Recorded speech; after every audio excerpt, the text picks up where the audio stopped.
yer itibariyle de içindeki etkinlikleri ve çalışmaları itibariyle de gerçekten farkındalık yaratmaya devam ediyor. Biz de aracımızı hemen durdurduk. Çok farklı bir ekip var. Bunlar neymiş, nasıl bir spor dalıyla uğraşıyorlarmış soralım istiyoruz efendim. Merhaba, Merhaba. tanıyalım öncelikle sizi. Merhaba, ben Begüm Özerken Kasapoğlu. Esasen kalp damar cerrahıyım, esas mesleğim. İkinci mesleğim antrenörlük. Bu arkadaşlarla 5 yıldır Aquarunners adı altında triatlon yapıyoruz.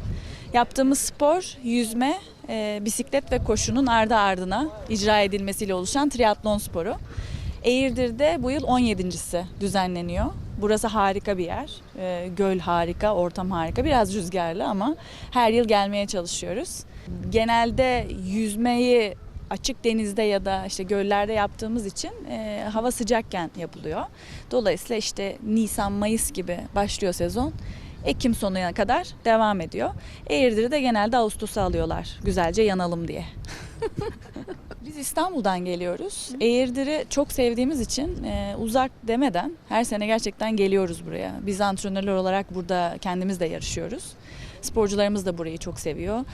Göl sporcular için çok ayrı bir deneyim.